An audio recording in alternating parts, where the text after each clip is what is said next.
The Donkey Kong franchise has been Nintendo's longest running series of all time period. Even more so than Mario himself, with this little arcade title in 1981. But it wasn't until the Super Nintendo era where Nintendo and a British studio named Rare revitalized Donkey Kong with his own special world. And no longer being the main villain, he is now the hero with his own friend with Diddy Kong, and his very own arch nemesis with King K. Rool. Donkey Kong might have started with the arcade games, but it was Donkey Kong Country that basically establishes Donkey Kong as its own thing, with Rare being the main guys to work on these titles, and because of that, we had so many great Donkey Kong games over the years. From DKC 2 and 3, and all the way to the N64 with probably the biggest game in the console with Donkey Kong 64. Everything was going very well for DK, as he was not only the big pillar for Nintendo, but platforming franchises in general. But unfortunately, things began to change during the 2000s, as Rare would eventually leave Nintendo as they were bought out by Microsoft, which not only affected Nintendo's lineup for the GameCube as there were multiple games that were cancelled, but it also left a permanent impact for the Donkey Kong franchise. Because Rare was fully in charge with working on the Donkey Kong franchise, that was their flagship series with Nintendo. And so without them, Nintendo just really didn't know what to do with the Big Ape. In fact, the big platformer franchises in general were struggling during the 2000s. And unfortunately, Donkey Kong was struggling with them as well, as Nintendo basically used the franchise for just like experimental gimmicky games, with the only thing that was consistently solid for the series around this time were probably the GBA ports of Donkey Kong Country 1, 2, and 3. Not to say that everything was very bad for the Big Ape, like there were some good games here and there. Like Donkey Kong Jungle Beat is unironically a really fun game. Doubly so for DK Jungle Climbers, which was a surprisingly very solid DS title. But it wasn't until the 2010s where things were getting a lot better for Donkey Kong, as Retro Studios from the Metroid Prime series would help out work on the series, as they brought the franchises back to its roots with Donkey Kong Country Returns. It was a fantastic modernization of the classic gameplay, and while there were some issues with this game like removing some iconic characters from the series, I still consider this as one of my favorite games on the Nintendo Wii. It even got a very nifty 3DS and Nintendo Switch port a few years later. And then Donkey Kong Country Tropical Freeze is basically like that, but cranked up tenfold. With so many different beautiful worlds to explore, the game is fairly challenging, but compared to Returns, it feels a lot more balanced. And in the Nintendo Switch port, you even get a cool funky mode, which even though it's the easy mode of this game, it is a very damn fun easy mode. And easily is my favorite game that Retro Studio has made. And so with the wonderful momentum Retro and Nintendo has with DK, it was only natural for them to make a third game on the Nintendo Switch. But they just stopped. Retro did a fantastic job with DK, but after Tropical Freeze, they moved on to work on other projects until eventually Nintendo had them work on Metroid Prime 4. As the earliest development times for that game was a complete disaster, so they had to restart everything. And so because of that, the Donkey Kong series ended up back where it started when Rare left, as there's just no studio that could work on the Donkey Kong franchise, which is a very damning thing, especially compared to like other platformer series which suffered the same fate, like with Spyro or Crash. Nintendo just really didn't prioritize Donkey Kong at all for a decade, as he as well as the other Kong just feel like they were relegated to just being more Mario characters. Now there were a few sparks here and there, like when K. Rool made his grand return in Smash Bros. There was a nifty theme park that opened up a few months ago, as well as the Kongs being a big push for the Mario movie. But for the actual game side, Donkey Kong was basically dormant for about 11 years. Which is somehow still the second longest gap for this big ape. But all that began to change because 2025 is here and Nintendo released their brand new console with the Nintendo Switch 2. And Nintendo brought out the big guns for that Nintendo Direct. As what we thought was going to be the expected 3D Mario game, Nintendo gave us one hell of a curveball with a brand new 3D Donkey Kong game. Donkey Kong Bonanza! This game feels like it was Nintendo trying to give brand new life to this old Kong, as not only this is the first time Donkey Kong gets a 3D outing since DK64, but also tries to give a new path for the franchise with a brand new look for DK, as well as him going through this brand new world with new characters, but also respecting what the series did in the past. Basically making this the ultimate Donkey Kong game. And I knew this game was going to be something I'm probably going to be sinking hours and hours into, as 3D platformers are easily my go-to genre. I mean, hell, my most played games on my Nintendo Switch are 3D platformers, so this is a game I'm definitely going to be digging into. And Nintendo really seemed very confident in this game because they went all out with a whole Nintendo Direct as well as this nifty new DK amiibo. So the hype for this game was definitely real, and the craziest thing too is that we didn't really have to wait that long for it. Like, the Switch started off with Mario Kart World, and only a month and a half later, we got this. And so because of all that, when I was trying to make this video, I truly want to try and sink my teeth into this game, while trying to avoid stuff like recency bias and such. But also, I really just couldn't put this game down. And so if you're wondering if this game is worth your time, the answer is definitely yes, but I will say is that I'm going to be talking about everything in this game, meaning that this video is going to have major spoilers at the near end. Although for most of the stuff in this video, I'm going to be rambling stuff, including stuff like minor spoilers a lot. So if you want just to go through this game completely blind, just subscribe to this channel and click off the video and come back when you're done beating this game. Because, oh man, this is going to be something truly special. Which leads to the big elephant in this room for this game, which is that, who is the developers of Donkey Kong Bonanza? Well, this game was actually made in-house by Nintendo, and not just that, but also, it is from the Super Mario Odyssey team.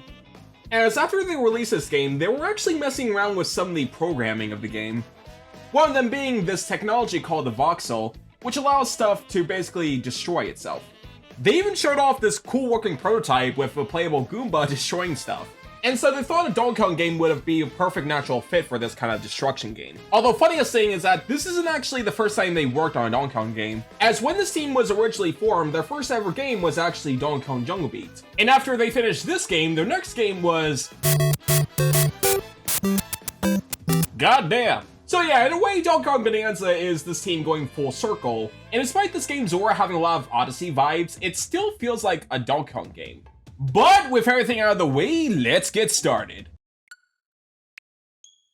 Alrighty, so bringing up the game, Oh shoot, we're immediately in the game. But anyway, so the story begins in a place called Ingot Isle, a place far off from DK Island, as Donkey Kong decides to take a new career as a miner. As recently, the location has discovered a new material underground called Bananium Gems, aka Golden Bananas, as Donkey Kong is a little bit excited to try them out. But his banana mining escapade ended up being cut short, as right before he starts snacking on these giant bananas, a huge meteor then appears out of the sky and then sinks the whole mining facility, including DK, deep underground. So now Donkey Kong and the rest of the monkeys are trapped miles below the surface of the earth. But as DK explores, he eventually finds this mysterious rock who seemed to be very frightened of the big monkey. But DK was able to calm it down with the little fella being called Odd Rock. But not too long after, it turns out that this rock was actually a very young Pauline, who was turned into stone by this evil mining corporation called Voidco, as they try to kidnap Pauline to try and use her to get to the planet core,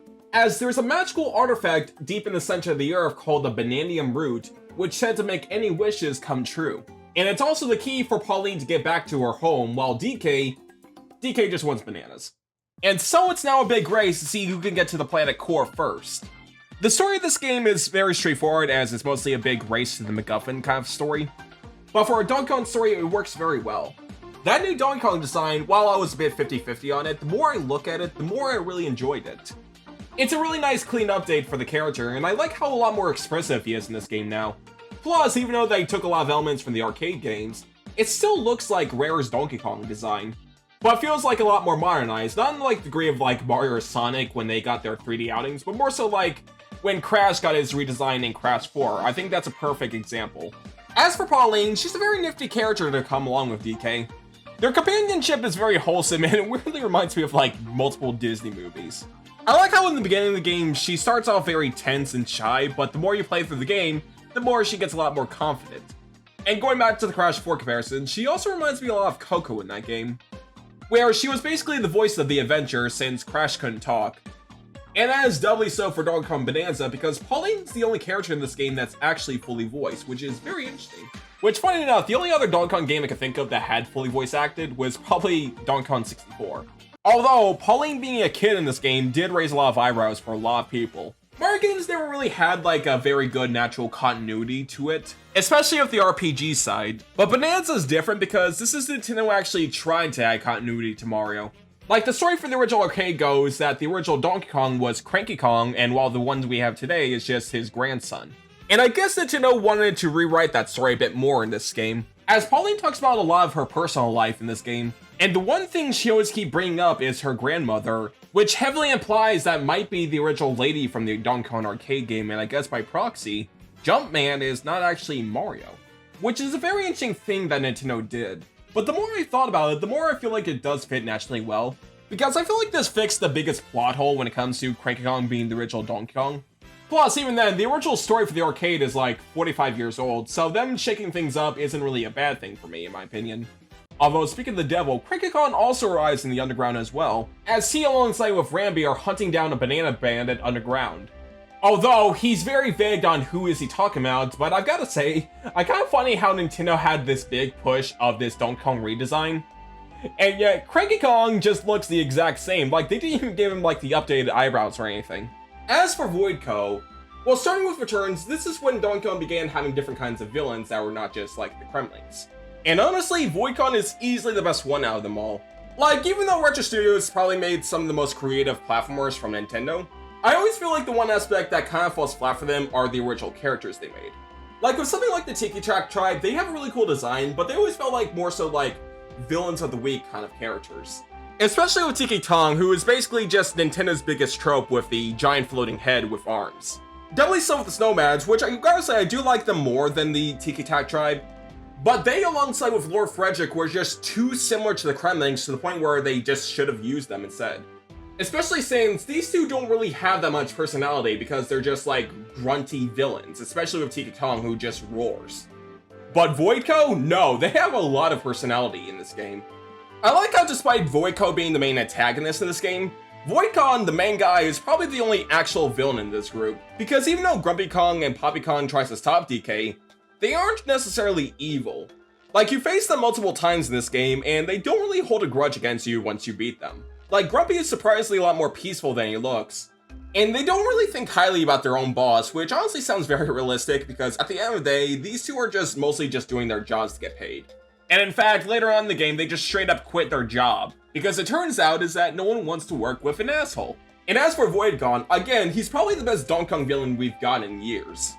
As this little dude has a lot of personalities, and honestly gives me a lot of vibes of Ripto from Spyro, who is this short little gremlin who thinks he's a bigger threat than he really is to DK, and throws a tantrum when Donkey Kong wrecks his things, and his main goal for the Bananium Road is just simply get gold out of it. So yeah, a really rounded cast of characters throughout. Alrighty, so finally jumping into the gameplay of this 2025 video game of a series going on since 1981. On its surface level, this game controls exactly like you expect out of a Donkey Kong Country game. So stuff like his iconic roll move returns this game, and it works like a dream. As I really love the short burst of speed it gives you, and the hang time effect still works here. Donkey Kong can also cling on most wall surfaces, with the only exception being this one that's much more slippery. DK can also do this special hand slam or clap, which is very useful for picking up collectibles, as well as being a very nifty sonar to find those hidden goodies, but the major factor for Bonanza is easily with DK's strength, as you can quite literally destroy most of the environment in this game, and it's so goddamn fun to do so. Like, I'm not kidding, this is easily the best part of this game because it is just so damn fun to see what you can do in this game. Like, remember playing a game like Minecraft where you're able to, like, destroy stuff like trees and such, or blow stuff up? Yeah, that's basically like this, but on steroids. Donkey Kong has 3 types of punchings he can do, which is punching forward, upwards, or downwards. And I'm not kidding, the first moment I went to the first world in this game, the first thing I did was just, like, dig underground and see what happens. Or Donkey Kong can just grab a huge chunk of rock and then just go to town with it. And what's nifty too is that grabbing a huge chunk is multi-purposeful, because not only is it very nifty of just swinging it around and breaking more stuff, you can also throw it around, use it as a double jump, or surf on it. Plus, the chunk will react differently from the environment depending on which material it is. Like grabbing sand, for example, and throwing it onto a wall will just have it stick, while throwing something like stone on the wall will cause a huge dent.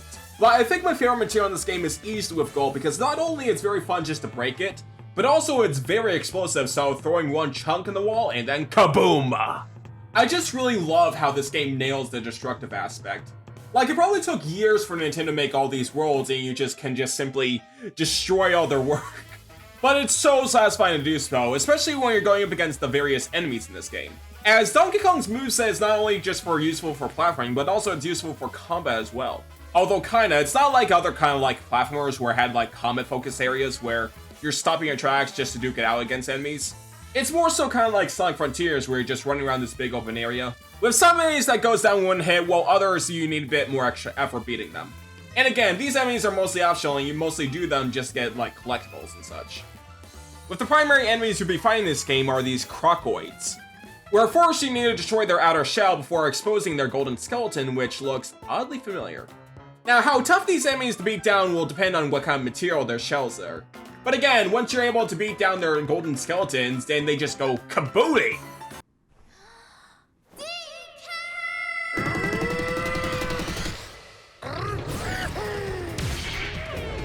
Now, once you're able to turn Pauline back to normal, this is when you unlock the other big aspect of Bonanza. Ever since Super Mario Odyssey, Nintendo tried to revitalize Pauline by giving her a new personality of being a good singer. And Donkey Kong Bonanza tries to involve that aspect, as that's one of the main mechanics in this game, because Pauline's singing can actually transform DK into these Bonanza forms, which are these over-the-top abilities that can cause a lot more mayhem. Like, the Kong Bonanza is basically Donkey Kong, but 10 times more powerful, meaning that you could cause even more destruction than ever. Like, I'm not kidding, the moment I head to the canyon area in this game, I just immediately go Kong Bonanza and just went...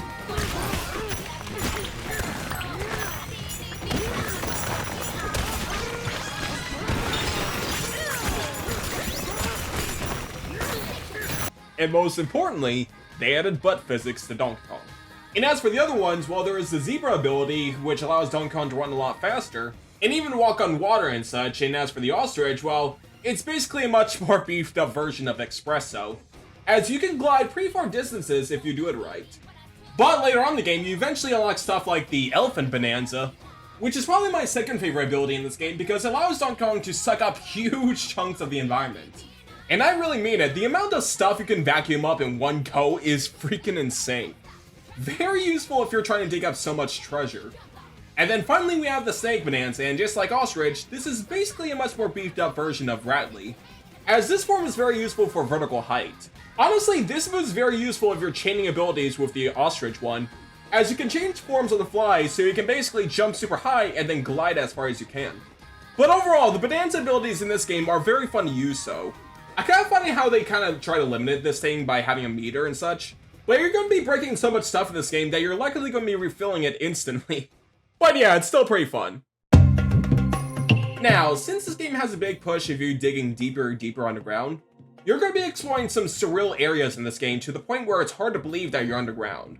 With each of the areas have their unique feel, like in the very first one, you're exploring this lagoon area, as you're constantly going up and down trying to fill up the water for this area so you can proceed. And then later on in the game, you're introduced to this canyon lair, which is where they have a big focus on the usual minecart section, which basically plays the exact same as you expect out of a Donkey Kong game, but this time you can actually throw projectiles. Or in the Chris Rock lair, where there's a huge focus on ice and lava, where you have to use the ice to cool down the lava, and there's these puzzle sections where you have to break a path so the ice cubes can cool down the lava as well. There are so many cool different areas to explore that takes full advantage of the environments. Like, there's an area where it plays with light and darkness, where you have to break some of the materials in the dark, while some you have to break in the light. And then at the near end of this game, you enter this world where it's basically made out of giant fast food pieces, where your main goal is trying to stack up this giant burger that you have to climb on eventually. And along the way, you'll meet with so many different NPCs during the adventure, with the primary ones being these stone creatures called the Fractonians, who are fairly peaceful creatures that Donkey Kong can simply just mutilate them. Like, seriously though, you can just tear them piece by piece and they'll just grow back casually like nothing happened. That's kind of funny. But also, some animals living underground as well. Like in the forest area, most of the inhabitants here are ostriches. Or in the Tempest lair where it's constantly raining, it is fully inhabited by elephants. But I think my favorite NPCs in this game are easily the zebras, most because I just have like the most severe brain rot when seeing them, because all I can see is just freaking Marty from Madagascar. So yeah, really great variety of different worlds to explore. Now, the actual progression system in this game is fairly linear, kind of like in Mario Odyssey, where there's like a main set piece where you have to go through. But just like in Super Mario Odyssey, you necessarily don't have to go through the set path immediately, because you can always take a detour and just explore the world. Try to look around the environment, try to see if you see something interesting, or most importantly, try and dig around the areas. And just like in most Donkey Kong games, there are so many different collectibles to collect in this game, with the primary ones being golden bananas. As these things are scattered everywhere in the world, sometimes you have to activate the small challenge to earn one, while other times you can just find them by just exploring the worlds or digging underground. But occasionally, you'll also find these sub-levels which have you either going through these small combat sections or these full platforming sections. As a lot of these will have 3 bananas with 1 or 2 of them being well hidden. Again, kind of like the sub-levels in Mario Odyssey, with most of these working around some of the Bonanza abilities, some of them working on certain world mechanics. But for the much more cooler ones, you're actually exploring through past Donkey Kong Country games. And the coolest thing to think about is like, originally these were pre-rendered graphics, but now jumping all these years later, we're now playing the same levels, but now with fully 3D graphics. With my only gripe with these areas is that I kind of wish they added a bit more, because with the marketing, they kind of pushed like there was going to be a lot more of these, but really there's just like 4 of these. But at the very least, they did include a stage that's based off Sticker Bush Symphony, so can't really complain about that. And lastly, if you're having trouble finding these bananas, you can always find these special banana maps that'll tell you the way.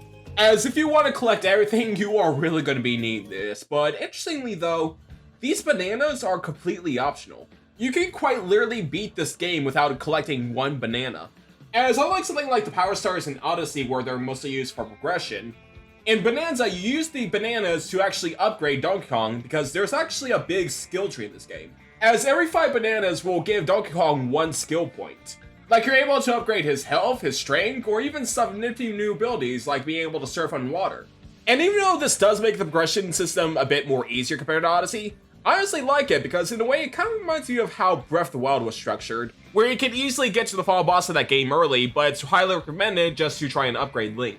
And besides the bananas, there's also these fossils you're collecting as well. They're basically kind of like the equivalent of the purple coins in Mario Odyssey, where you mostly use them for cosmetic items. Because, just like in Odyssey, I've been saying this line too much, you can actually customize DK and Pauline's style in this game. As you can change stuff like Donkey Kong's fur, his tie, and even have him wear pants. Doubly so for Pauline, where you can change your outfit, and what's nifty because unlike in Odyssey, these costumes actually give you a special stat boost. Like each of the pants in this game will give DK a certain defense boost. Mostly depends on the hazard itself, like if it's like ice, water, or fire, while Pauline's outfit for the most part extends your Bonanza forms. But Amiibo! So in Donkey Kong Bonanza, this game also has Amiibo support, where if you scan any kind of Amiibo, it will spawn a giant boulder. But they also introduced a brand new Amiibo for this game, which is the DK and Pauline one. And I've got to say, even though I'm not too much of an Amiibo collector, I mostly get the ones of the characters I really like. But I've got to say, I love how over the years, the Amiibo's quality has gotten better and better. Like, this new Amiibo right here is very well detailed, and I really dig it. Dig it? Get it? Because... Okay, so far I've talked very highly of the game. The gameplay loop in Bonanza is very fun and addicting. I really love the digging mechanic here, as it allows you to quite literally carve your own path in this game. Although I only have 2 minor issues with this game, one of them not as bad as the other. And one of the gripes I have is probably the game's difficulty. As since CK has so much things you can do in this game, it kind of makes the game a bit too easy sometimes. Not to say that's bad or anything, because the game can still be very easy but really fun. Like, Super Mario Galaxy is probably one of my favorite games of all time, and even then I think that game is a bit easy. But compared to like the other main Donkey Kong games, I would say like Bonanza is probably the easiest game in the series, but again, I don't really think that's a bad thing, but more so just like a minor gripe than anything. And also, I kind of wish there was an option to disable the items in this game. Because again, going back in Donkey Kong Bonanza, this game has a currency system with all the gold you collect. And with this, you can buy various things like small houses so you can heal all the way up. There's these tree dudes where you need to feed them all these gold so you can spawn 3 bananas, which weirdly reminds me of the Lumas from Mario Galaxy. And lastly, there's a shop where you can buy various things like fossil and banana maps. These I don't really mind too much because they're very expensive, so that means you're not going to be abusing the shop. But the shop also allows you to buy various items, which is something you can find within the world itself. With these being the apple juice, where if you lose all your health, it'll automatically refill it all the way, as well as the melon juice, which allows you to refill your Bonanza meter. And while I don't really care about the melon juice too much because they just give you the Bonanza forms already immediately, however, with the apple juice items, it made sure that I basically never died in this game. As the only times where I actually did die in this game was me just being very blunt and just brute my force way into certain obstacles. But I feel like the one item that's probably the biggest crunch of this game are probably the red balloons. Because unlike the beverages, where at least they have like a limit of how much you can hold on, the red balloons has no limit, and they basically give you a lot if you really try to dig and discover in this game. And with these things, they save you by catching you from dying from bottomless pits. I get why these things are here just for people to have an easier time, but I feel like they kind of overcorrected with some of these things. Like, I don't mind Nintendo adding assist mode in this game because it's basically for accessibility stuff. I was actually curious on what this thing actually does, and it basically allows you to track things down without whistling, which is a thing you can do in this game. Again, these don't really hurt the game too much for me because, again, they're minor gripes. But I feel like Nintendo kind of overcorrected when it comes to level design. Especially with the bosses in this game, which are probably the easiest we've ever seen since probably Donkey Kong Country 1, as for the most part you're mostly facing off the Voidco characters. Although I've got to say, fighting VoidCon for the first time did make me worry, because his whole thing is that he's going up and down different layers, which made me worry because if there's going to be more backtracking. But that was the only time where they actually do that. But yeah, overall, most of the bosses in this game are just very easy, although granted, Nintendo always kind of struggles when it comes to platformer bosses, so I'm not really going to take that whole for Bonanza. Alrighty, so I think I got enough of my bickering out of the way. I want to go back to something much more positive, which is the presentation of this game, because hot damn, this game is so amazing to look at. So with the jump of the Nintendo Switch 2, it was the first time where Nintendo tried to focus on power since the GameCube, and this game really shows. I have not been this impressed with a platformer's graphics since probably Crash Bandicoot 4, because there's just so much stuff in this game. And also, I like how since Nintendo now has hardware that's about on par with other gen stuff, I like how Nintendo used the hardware to make mechanics that they never could do before. Like the fact that you can do this with all the shit flying everywhere in this game and it still looks very good and detailed. Man, the stuff Nintendo can do with the Switch 2 is going to be exciting. But even beyond that, this game is just very charming to look at. I freaking adore DK's expression in this game. Like growing up, DK was usually like this giant brute gorilla in my eyes. But in Bonanza, they just made him a puppy in this game, and I love it. I cannot get enough of this expression he makes in this game. Like, look how happy he is when he sees a banana close by. And I love how, despite everything being very new and unique in this game from any other Donkey Kong game, it still respects so much of DK's legacy. Like, of course you get a lot of, like, the callbacks, like Pauline being in this game from the arcades and such, but I feel like the legacy that this game respects the most is probably Rare's. Like, this is probably the most rare Nintendo game that I've played in a very long time, even if Rare had nothing to do with this game. Like, the Fractoids alone feels like something Rare would have made up. Like, these very basic stone creatures with googly eyes plastered everywhere. Plus, going back to the NPCs, some of them really do give me a good chuckle. Because while the Fractoids don't really care about DK's much more destructive antics, that cannot be said about the NPCs in this game, because there's like this one area where this monkey is very happy that he moved into this cool new house.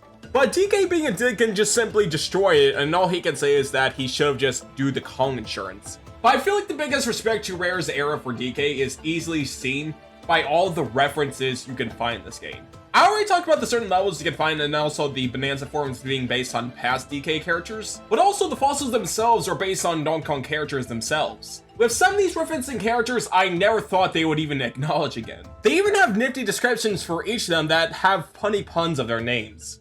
And later on in the game, you actually meet up with Diddy and Dixie, who also have slightly updated looks now, although I do not know how I feel about the eyes. But anyway, so unlike Cranky Kong where he's around every single area in this game, they're mostly relegated to this layer in particular as you need to race them on Rambi the Rhino. But despite that, I love how much they just cram so many references in these two alone. Like, the music for the race themselves is basically a remix of Rambi's theme from Donkey Kong 64. Although surprisingly, despite how many callbacks this game has, there's surprisingly not that much for Retro Studios games. In fact, I think the only references that those two games got is a fossil of Professor Pork, and that's basically it. And as for the music, well, it's freaking phenomenal. But I wouldn't be surprised too much because out of all the platform franchises out there, Donkey Kong is definitely like on the top tier end of best soundtracks of all time. I love how lately Nintendo is adding more and more lyrics to their music, like Kirby and the Forgotten Land had lyrics and such, and doubly so for Bonanza. I love how every time you activate a Bonanza form, it has a unique song for each one of them. With my favorite one being the Kong Bonanza easily, because I really love it when Pauline goes.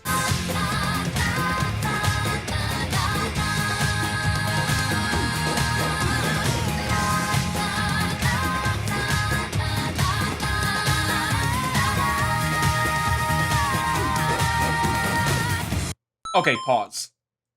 Okay, so this is going to be the part of the video where I'm going to be talking about major spoilers of this game. I know I already talked about minor spoilers in this game, like the rest of the Bonanza abilities, but this is something else entirely. So, if you really want to go through this game blind, then I highly recommend just skipping off this video. Just subscribe to this channel and such, and just like the video and whatever. Just skip this video if you want to go completely spoiler free, because this is something special entirely. This game is very good. I really love this game. It's definitely my favorite game this year. That's all you need to know. Just skip off this video right now if you want to go spoiler free. 3, 2, 1. Alrighty, so as Donkey Kong and Pauline traverses through the entirety of the underground, they suddenly find themselves in this mysterious area called the Forbidden Lair, which is a very big open area that is eerily empty, and as you try to traverse through the area, you'll meet up with GoldConnor, who is close by the Bananium root, with a mysterious artifact being a deep sleep. The only thing that could wake it up is Pauline singing, and obviously Pauline refuses to do so, and thus the final battle with GoldConnor pursues. And honestly, he's probably one of the much more challenging bosses in this game. As since Pauline cannot sing in this section, that means you cannot use the Bananza forms, which leads to a much more challenging boss, and I honestly like it. And once you take down GoldConnor once and for all, he has one final trick up his sleeve, as he then uses the device to turn DK into stone. And so the only way to actually free him is for Pauline to sing, and by proxy, it'll also wake up the Bananium root. So yeah, GoldConnor really put Pauline in a corner right here. And so, with no other choice, Pauline starts singing. And then she caused a huge energy blast that allowed DK to be free from his prison. And then, this happens!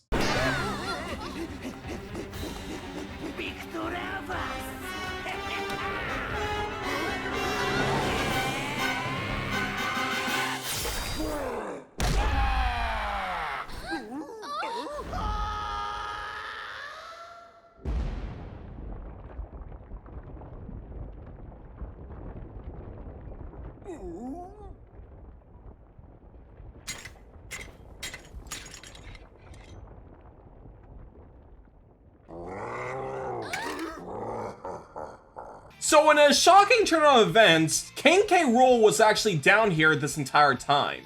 As it turns out that King K. Rool and the Kremlings were actually down here first, and they were about to head to the planet core with all the Kremlings jumping down, but once King K. Rool tried to jump down, the Bananium root actually captured him and sealed him away. This is also a bit of a meta sense, because this is basically Nintendo explaining why the Kremlings didn't show up in these games for a very long time. But honestly, even though I really love Voidco as the main antagonist of this game, I'm just so happy that they brought back King K. Rool. Because the thing with him is that he was just too integral of the Donkey Kong franchise for so many years. Like, he is not like characters like Vivian or Geno, who are just mostly just one-off Mario characters. No, K. Rool is the main franchise's antagonist that's been in most of the Donkey Kong Country games. And for a Donkey Kong game that's trying to focus so much on the franchise's roots, there was no way they wouldn't leave out King K. Rool in this game, as he and the Kremlings were just too integral of the Donkey Kong franchise, where once they were absent with the Retro Studios games, it felt like there was just something missing with the series. And I feel like that's especially the case when we head to the planet core itself, which I gotta say is probably one of the wildest endings I've ever seen from a Nintendo game, period. As for one, all the enemies in this game are now the Kremling crew, so those golden skeletons you were fighting throughout have been replaced with actual critters. The Zingers return as well, doubly so with the Kaboom enemies from DKC2, as you constantly go through an entire area that's basically one big gauntlet. And then once you meet up with King K. Rool, it's already too late, as he was able to claim the Bananium root, as then he then uses it to power himself up. And thus the final battle begins, as you need to punch the Bananium root right out of him so you can attack him. And then once he goes down, the Bananium root has been saved. And the only thing left to do is for Pauline and DK to make their wish, as Pauline wishes to go home while DK just wants bananas. And so the root granted their wish, as a bunch of bananas then lifted them up all the way to the sky and take them to the surface, concluding Donkey Kong Bonanza.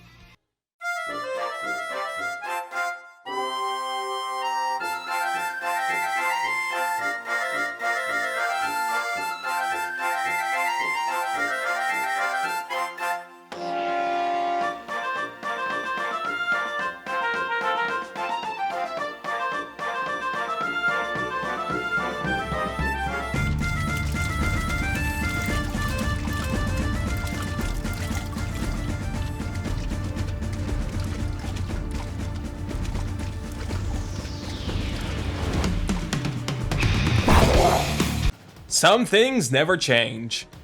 As while you're flying all the way to the surface, King K. Rool is not going to be quitting that easy, as he then flies all the way up to meet up with DK, as he then tries to knock them off the banana tower. This area is not really a boss fight per se, it's more so just you trying to keep K. Rool from knocking down the platform. But I do gotta give him credit, despite him being very insane, he is still very persistent, as he then realizes that he's wasting time and then flies all the way up to grab the banana root.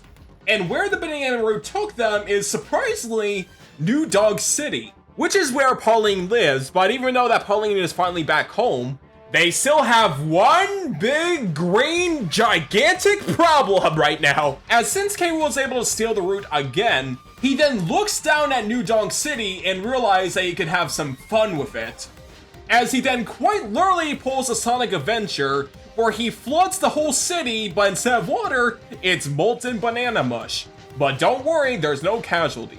Yes, I'm serious, not a single goddamn person died from this, even though there were clearly a crowd of people walking through the streets. And so the true final level begins as you're traversing through this twisted version of New Dog City, and man, there's just so much to talk about this one area alone. For one, I just love how the entire city is just plastered with this giant billboard of King K. Rool is back. They knew. They freaking knew. And lastly, I like how this section kind of like harkens back to Donkey Kong's arcade games. Like, the original characteristics of Donkey Kong in that game was climbing up buildings in New York with Pauline. But in that game, he was the villain, but in here, he's the hero, as you use all your Bonanza forms to try and climb all the way up until you meet with this boxing ring, harking back to DK64. As K. Rool then uses the banana root to have his own personal Bonanza form. And holy crap, what Nintendo did with K. Rool, I really love, because I love how they just like emphasize his much more crazy side. And this Bonanza form just really represents K. Rool in his core, which is just a rotten crook. And the final boss of this game is basically a much more aggressive version of his first boss fight. And I've gotta say, going back to the technical aspects of this game, I really love how this boss fight really pushes the Switch 2 to its limits. Because there's just so much stuff going on with this boss fight alone, and it's honestly very cool. And it's honestly just a perfect way to send off this crazy adventure for the Kong. Because as soon as you get K. Rool back onto his knees, this is when you can do the final blow.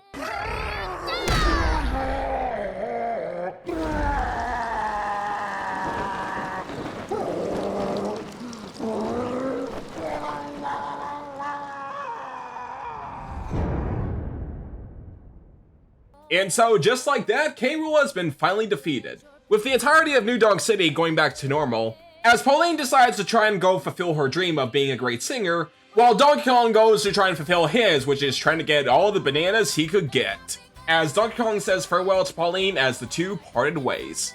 Concluding Donkey Kong Bonanza.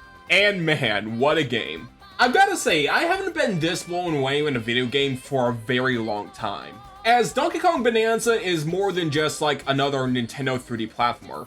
The game is a very unique kind of 3D platformer that takes a lot of inspirations of 3D Mario with Odyssey, without it necessarily being just like a 3D Mario game with Donkey Kong. I feel like this game is a good sense of like what the future is going to be like, because it feels like with the past, Nintendo didn't really care too much about the Donkey Kong series, as it really felt like Nintendo was just using those as just like more Mario characters in the background. But I feel like this game is a turning point where Nintendo is just going up in arms and saying Donkey Kong is a pivotal franchise for them. And I feel like this game truly shows, because it respects the legacy of what Donkey Kong came before, while trying to modernize it for a new generation, as well as trying to do its own thing.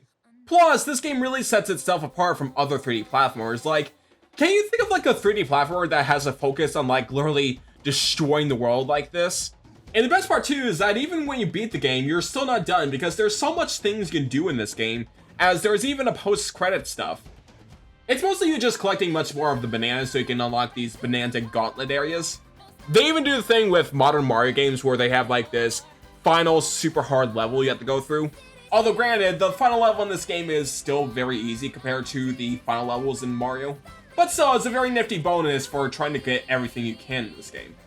And that's not even going for the much more trivial stuff like 2-player or DK Artists, where Nintendo literally included a 3D art program in this game. But yeah, as you can see, I just really love this game. From the very funny unique gameplay to the beautiful music and graphics, this is easily a game every Nintendo fan and 3D platform enthusiast should play. And it's easily the perfect comeback for this big old ape. Whatever Donkey Kong has in store for the future, I cannot wait because things seem to be finally brighter for this good old Kong. Beat a tempo in time with your own